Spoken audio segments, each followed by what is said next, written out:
네, 한동훈 위원장님 말씀 잘 들었습니다. 그 한동훈의 소신, 철학의 내용을 아주 한동훈의 문법에 담아서 듣게 돼 인상적이었습니다.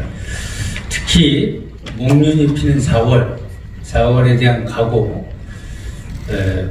그때 그 각오를 듣게 됐습니다. 이제 본격적인 토론에 들어가는데요. 대략 한 11시 한 40분까지를 목표로 하겠습니다. 질문과 답변과 관련해서 세세한 룰이 있습니다. 그러나 쉽게 얘기하면 질문하는 사람은 짧고 전국을 아주 찌르는 아주 간결한 질문을 하고 답변을 해주시는 분은 의미 있는 내용을 풍성하게 담아주시면 되겠습니다. 또 플로어에 계신 우리 선배님들 질문이 있으시면 정리해가지고 우리 사무국장께 주시면 제가 나중에 토론만에 대신 질문해 드리도록 하겠습니다. 가벼운 질문 하나 던지고 이렇게 하겠습니다. 공교롭게도 오늘 밤에 여러분 다 아시겠지만 대통령께서 국가대담 방송을 하십니다. 대통령과 집권여당의 대표가 아주 굉장히 중요한 일정이 이렇게 한날에 잡히는 게 저희들 입장에서는 상당히 이례적이고 한데 일정을 서로 조율하고 그런 걸 상식으로 생각했는데 사전에 일정 조율을 하셨죠? 일정 조정은 하지 않았습니다. 아마 제가 이 관훈 토론 일정을 잡은 게 그건 굉장히 오래된 일이었던 것 같아요. 사실 저희가 먼저 잡았죠. 알겠습니다. 그럼 이게 가벼운 질문은 아닌 것 같아요. 사실 좀 무겁게 하면은 혹시 섭섭하지는 않으셨는지 이렇게 여쭤보려다가 이렇게 조율만 여쭤봤습니다. 자, 이제 워낙 관심이 지대한 만큼 본격적인 질문 시작하겠습니다. 먼저 시작은 우리 동아일보 김승면 논설위원 해주시겠습니다. 네. 저도 역시 굉장히 진지한 질문을 준비되어 있는 걸 알고 있기 때문에 저도 약간 몸 풀기 성 아주 가벼운 질문으로 시작을 해보겠습니다.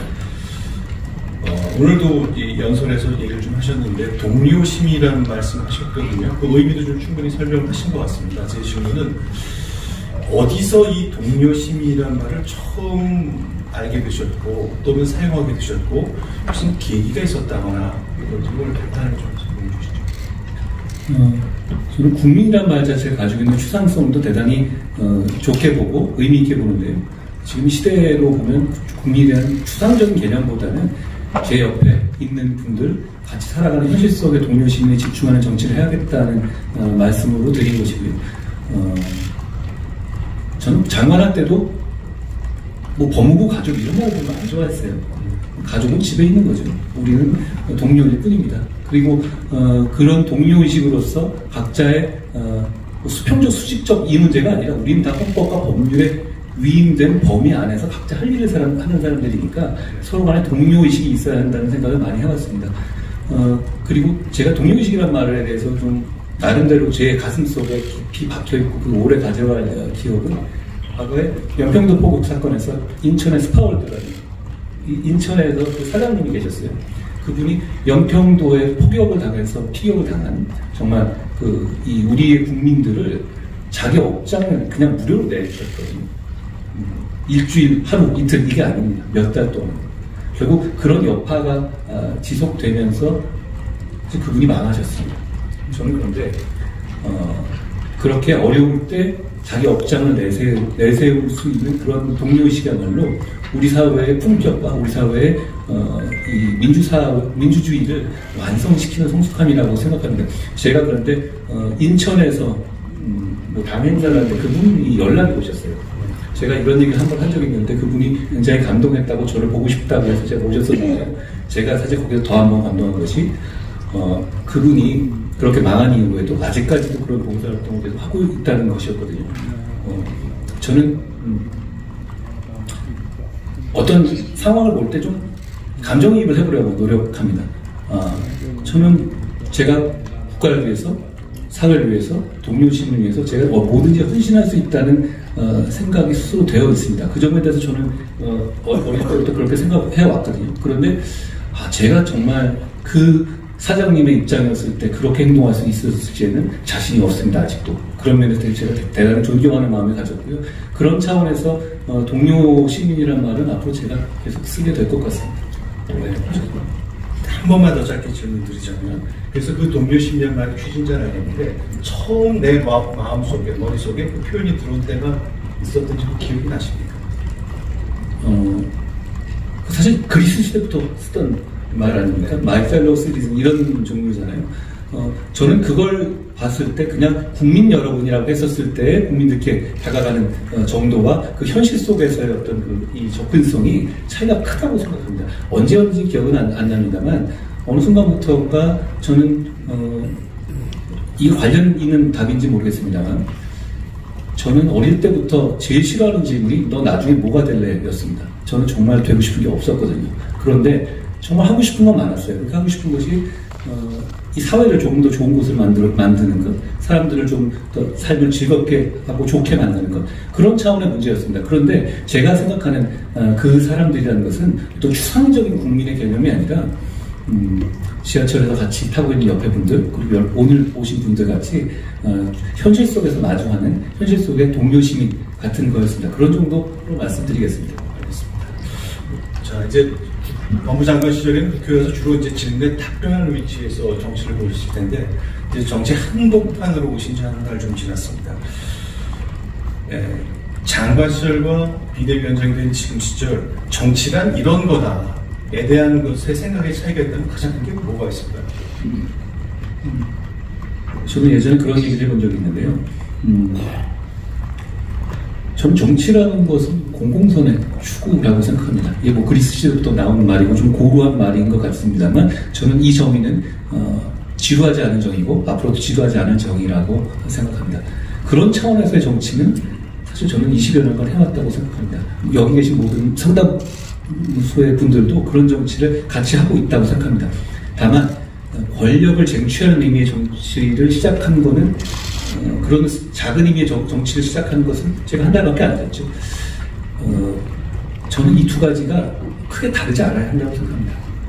저는 앞으로도 권력을 쟁취하는 의미의 정치를 집권당의 대표로서 이끌겠지만 역시 정치의 핵심의 권력은 공공선의 추구라고 생각합니다. 그 면에서 그 생각을 변하지 않는 것이 저는 좋은 정치의 길이라고 오히려 생각합니다.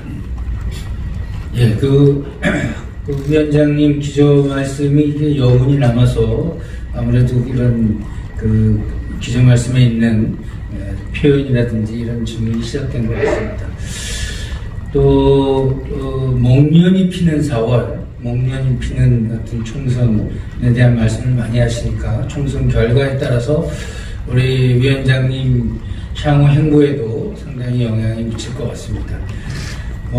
지금 단도직입적으로 그냥 간단하게 여쭤보면은 총선 결과가 만족할 만한 수준이 되고 기회가 되면 차기 대선에 나가서 의향이 있으신 거죠?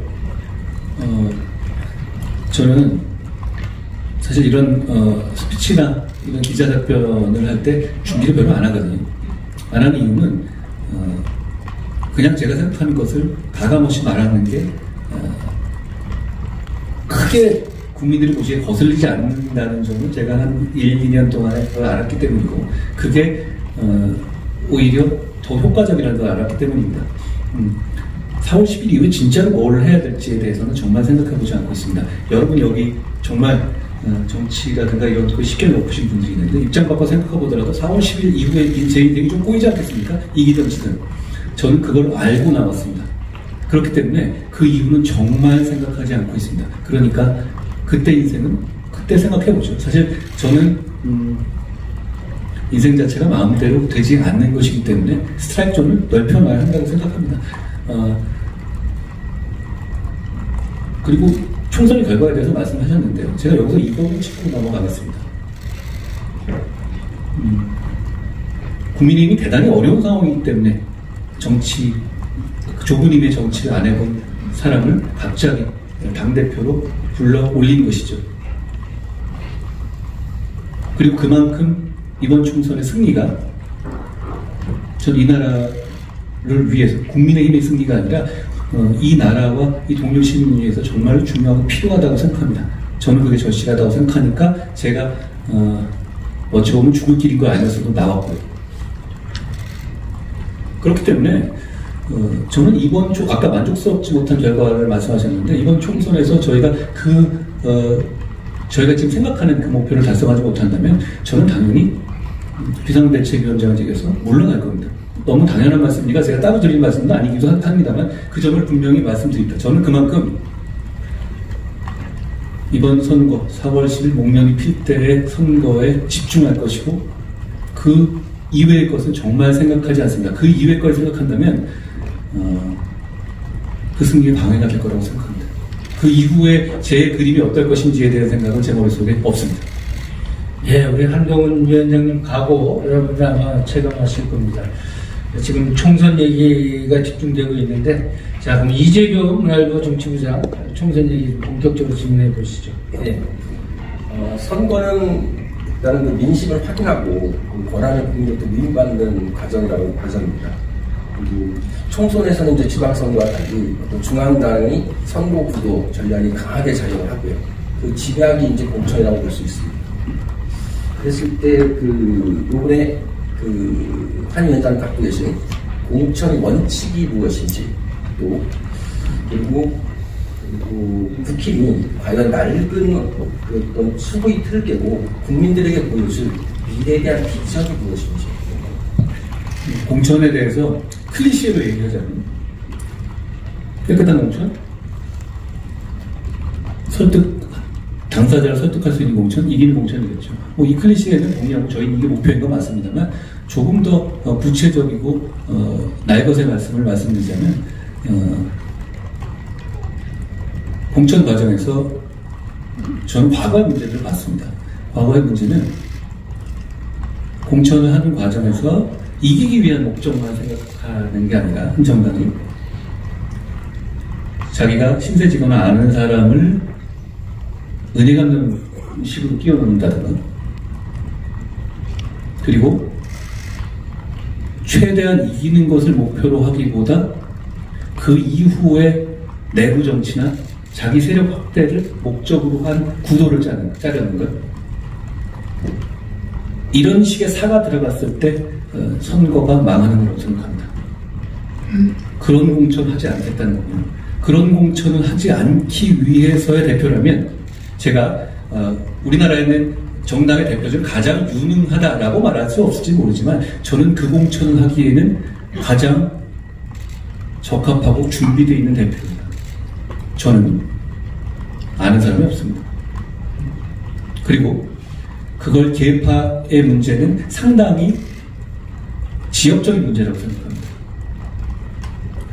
그리고 제가 그런 식의 공천을 하기 위해서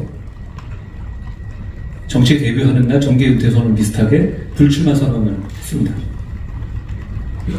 그러니까 중요한 것은 그 공천이 중요하거든요. 왜 중요하냐면 과거의 사례들을 보면 우리 같은 우파 정당을 지지하시는 분들이 공천의 잡음에 훨씬 더 실망을 느끼시고 그걸 표로 보여주십니다. 그래 왔죠. 과거의 사례들이 있죠. 저는 그 사례가 없이 할 겁니다. 그게 우리가 이기는 길이기 때문이거든요. 다시 도돌이표지만 4월 10일에 저는 정말 이기고 싶거든요. 정말 이기고 싶고 명분 있게 이기고 싶습니다. 그러기 위해서라면 많은 사람들이 모여야 되고 이 과정에서 반목이 없어야 되고 그리고 저희가 하는 공천에 공감하지는 못하더라도 수긍해야 합니다. 어떻게 자기가 떨어지는데 공감하겠어요. 그렇지만 적어도 설득되고 수긍돼야 한다고 생각합니다. 그런 공천을 반드시 할 것이라는 말씀을 드립니다. 그런 차원에서 저희가 이 룰을 정하고 있고 그리고 제가 이 당의 비상대책위원장으로 들어온 다음에 인사를 보시면 어떻게 해석이 되십니까? 해석이 안 되실 겁니다. 별로 그런 생각을 가지고 한 게 아니거든요. 그러니까 저희는 유능한 사람들이 많이 모여서 다 같이 원팀으로 4월 12일 선거에 승리하기 위한 전략을 짤 것이고 그 과정에 중요한 것이 제가 말씀드린 이런 식의 공천입니다.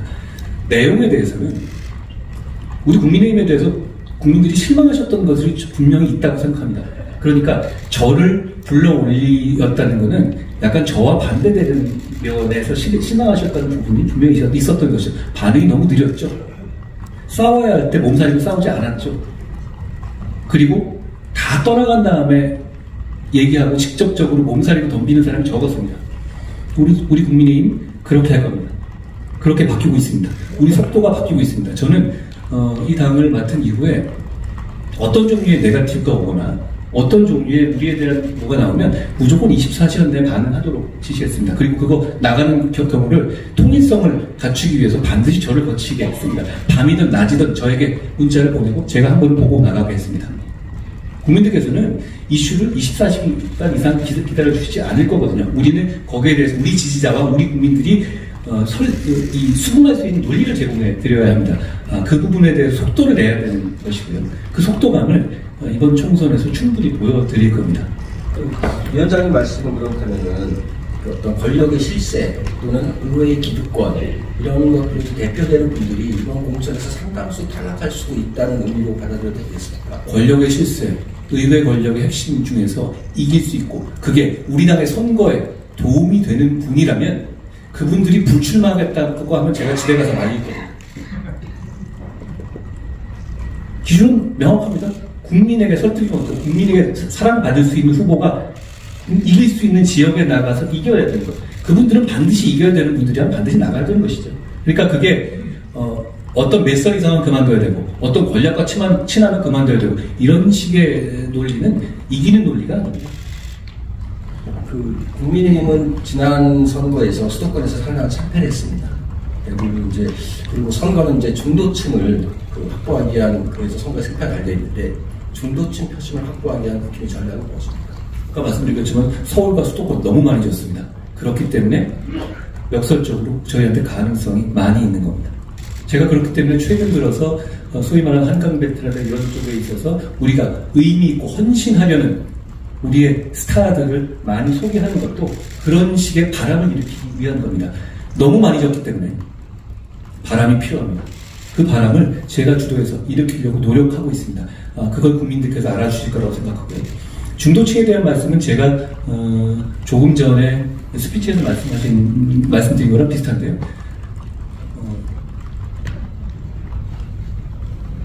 우리 국민의힘은 우파 정당, 저는 진보 보수란 말에 약간 불만이 있어요.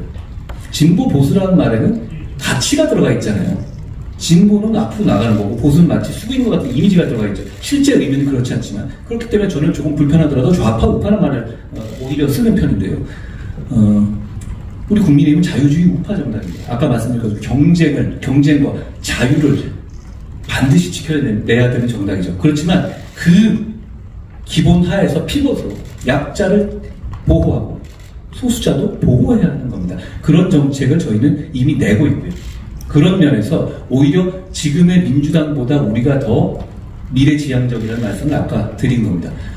중도층에 대한 이 말씀은 그러니까 개별 사안에서 우리가 가지고 있는 어떤 그런 기본을 지키면서도 최대한 유연하게 답을 찾겠다는 말씀을 드리겠습니다. 저희가 내는 정책들 상식적이고 합리적이지 어느 한쪽에 치우쳐 있지 않습니다. 그리고 우리 정책이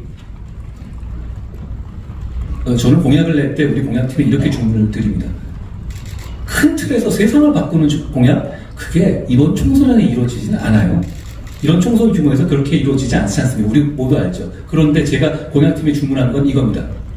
4월 10일 기점으로 그 이전에 서울 시민과 경기도민, 수도권 시민의 삶이 그 이후보다 어떻게든 좋아지는 내용을 구체적으로 준비하고 재원까지 마련해서 그거를 총선이 시작되기 전에 실천에 들어가자는 겁니다. 결국 개별 시민의 삶이 나아지게 한다는 것에 우리 진정성을 중도층이 봐주시고 우리가 정답을 내주실 것을 지속적으로 봐주신다면 우리가 바뀐다고 느끼실 것 같습니다. 그게 결국 저는 서울과 수도권에서 우리 국민의힘의 바람으로 이어질 것이라고 생각합니다. 지금 얘기되고 있는 후보들의 면면을 보십시오. 우리는 모두 현실 세계에 사는 사람들이니까 이렇게 많이 전오면 우리의 인재풀이 부족하다는 것도 현실입니다. 그렇지만 우리는 할 수 있는 가용 자원의 최대한을 동원해서 의미 있는 지역에서의 상징성을 드리는 겁니다. 저쪽은 정청래, 임종석 이런 사람들이지 않습니까? 제가 저번에 말씀드린 약간의 논란이 있었지만 저는 그 논란도 감수하겠습니다. 임종석과 윤희숙 누가 더 서울 시민의 삶을 나아지게 할 것 같습니까? 저는 그런 질문을 이번 총선 내에 계속해서 드릴 겁니다.